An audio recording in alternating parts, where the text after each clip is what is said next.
Layaknya pesona yang terpancar dari model cantik yang sedang berjalan di atas catwalk, pesona salah satu klub sepak bola Inggris, yakni Aston Villa juga terus terpampang nyata sejak juru taktik asal Spanyol bernama Unai Emery dipercaya sebagai arsitek tim sejak November tahun 2022.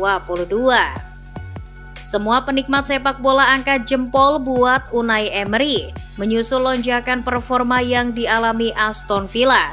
Tim yang sebelumnya lebih dikenal sebagai tim mediocre disulap oleh Emery menjadi tim penantang gelar Liga Inggris. Mereka bahkan kembali ke pentas Eropa musim ini.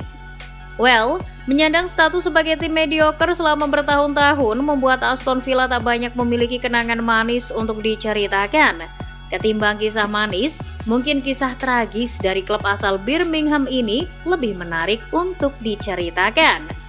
Masa paceklik itu terjadi pada musim 2015-2016 di mana jadi salah satu titik terendah The Villa selama berkiprah di sepak bola Inggris. Di akhir musim, Aston Villa harus menerima nasib mengenaskan. Seperti apa nasib mengenaskan itu? Musim 2015-2016 jadi mimpi buruk bagi para fans fanatik Aston Villa. Klub kesayangan mereka dipaksa menelan kekalahan hampir setiap pekannya. Iya, kekalahan tiap pekan dari 38 pertandingan yang dimainkan, tim berjuluk The Villains tersebut hanya memenangkan 3 pertandingan saja. Tak heran jika hingga akhir musim mereka hanya mampu mengumpulkan 17 poin saja. Itu jadi pukulan telak bagi pemain dan fans yang senantiasa mendukung di tribun. Tak pernah terbesit sekalipun di benak fans bahwa akan muncul momen seperti ini. Villa terpaut 22 poin dari Sunderland yang finish 1 tingkat dari zona degradasi. Kata memalukan mungkin paling tepat untuk menggambarkan situasi yang terjadi di musim 2015-2016. Finish di urutan terakhir membuat Aston Villa harus rela turun kasta. Ini jadi degradasi pertama sejak Villa berkecimpung di divisi teratas pada tahun 1987. Villa terdegradasi dengan jumlah poin terburuk ketiga dalam sejarah Liga Inggris.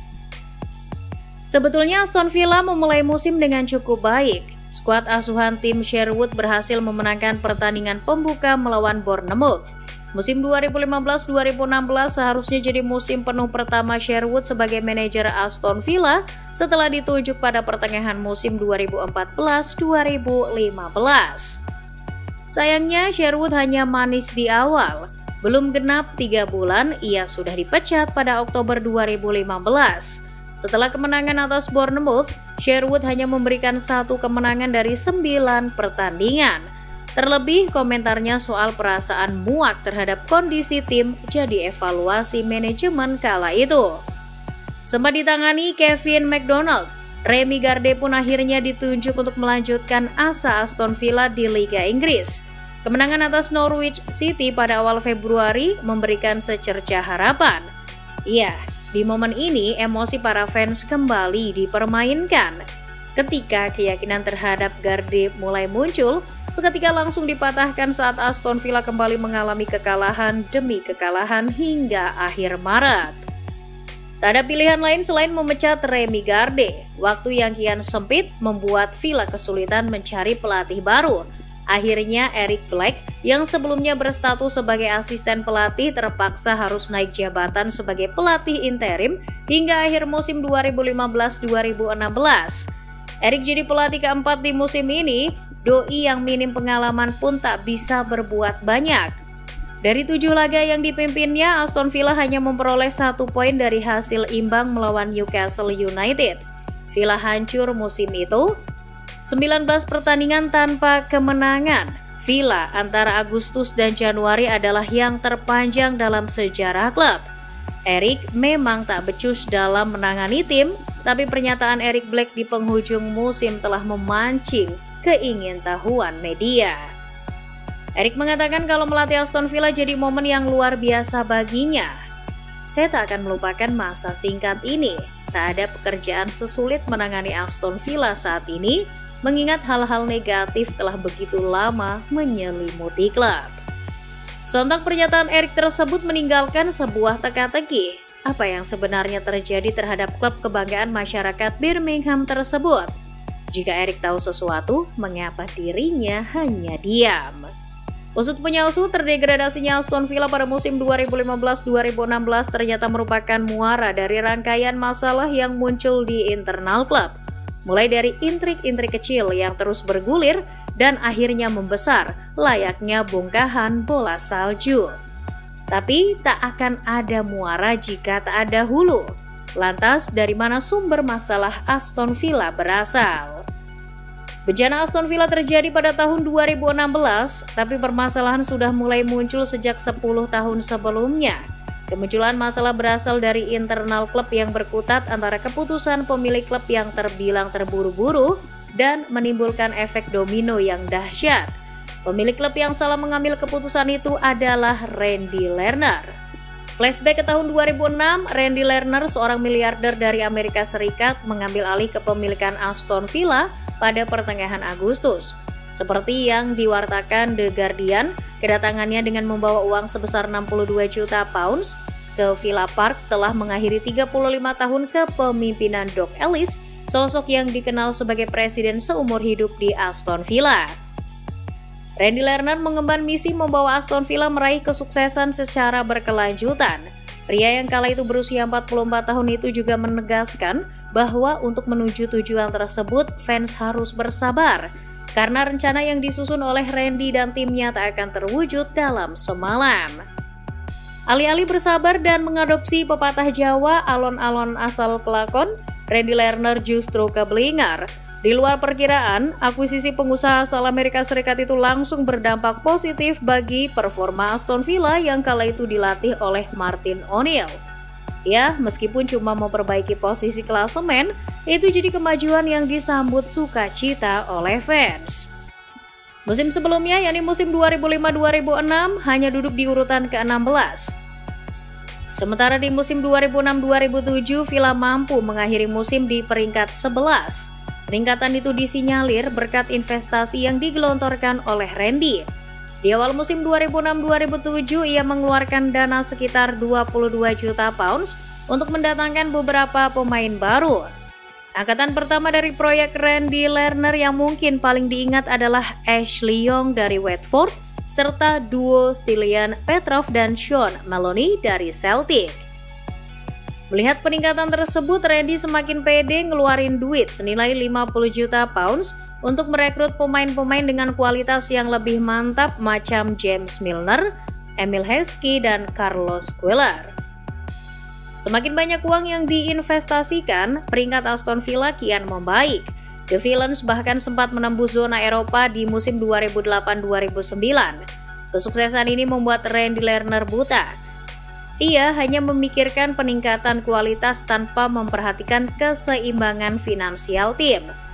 Pada akhir tahun 2009, bau busuk dari buruknya pengelolaan keuangan klub mulai tercium. Aston Villa untuk pertama kalinya menelan kerugian sebesar 46 juta pounds.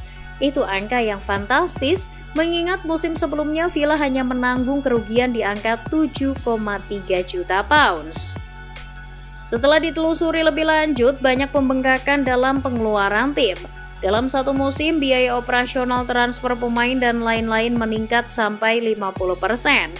Agar pemain betah dan merasa jadi keluarga, Aston Villa meningkatkan gaji mereka. Tapi sayangnya, Villa justru sembarangan mengatur gaji staf dan para pemain, sampai pada akhirnya mereka kewalahan untuk memenuhi gaji tersebut. Situasi ini pun menimbulkan kepanikan. Apa yang terjadi pada Aston Villa menunjukkan adanya kesalahan dalam pengambilan kebijakan keuangan. Pembelian pemain yang jor-joran jadi salah satu faktor utama dari membengkaknya pengeluaran Villa. Dalam 3 musim pertamanya, Randy Lerner telah menginvestasikan 125 juta pounds hanya untuk pemain baru. Randy yang keblinger gak sadar kalau keputusannya untuk jor-joran menimbulkan hutang yang menggunung. Di tahun 2010, hutang bersih Aston Villa mencapai angka lebih dari 100 juta pounds. Saking tingginya tuh hutang, di era itu hanya 4 klub yang memiliki hutang lebih banyak dari Villa. Mereka adalah Manchester United, Liverpool, Arsenal, dan Portsmouth. Situasi ini pun membuat Aston Villa merombak komposisi tim. Randy dengan terpaksa mendepak Martin O'Neill yang sudah berjuang bersama untuk meningkatkan level permainan Villa pada akhir 2010. O'Neill dihempaskan begitu saja. Ia jadi korban kesalahan Randy Lerner yang gegabah dalam menginvestasikan uang.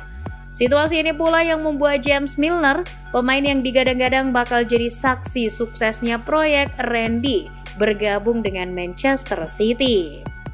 Setelah memecat Martin O'Neill, Randy Lerner tak mampu mencari pengganti yang cocok. Itu akhirnya mempengaruhi performa tim di Liga. Setelah musim 2009-2010, Aston Villa tercatat mengalami penurunan performa yang begitu tajam. Hal ini ditandai dengan menurunnya produktivitas gol dan lini pertahanan yang mudah dibobol. Saking gampangnya kebobolan, dalam beberapa tahun mereka selalu mengakhiri musim dengan selisih gol minus. Di musim 2011-2012, Aston Villa hanya mampu finish di urutan ke-16 dengan selisih gol minus 16. Musim 2012-2013 makin buruk lagi. Mampu mencetak 47 gol, Villa justru kebobolan 67 gol. Statistik yang sangat apa? Kesalahan pengambilan keputusan menciptakan efek domino yang dahsyat. Randy Lerner telah membuat Aston Villa menjalani hidup bak sebuah roller coaster. Sempat beberapa kali tampil di Eropa, di era 2010-an Villa malah kembali ke setelan pabrik sebagai klub mediocre penghuni papan bawah. Muara dari menggelindingnya bola salju, permasalahan Aston Villa terjadi pada musim 2015-2016, di mana musim tersebut klub yang berjuluk The Villains itu mengalami degradasi pertama dalam sejarah berdirinya klub. Mulai dari sisi individu sampai kolektif, semuanya tak berjalan sesuai rencana kala itu. Aston Villa hancur sehancur-hancurnya. Setidaknya butuh 2 kali pergantian kepemilikan untuk melihat Aston Villa kembali gahar di papan atas Liga Inggris.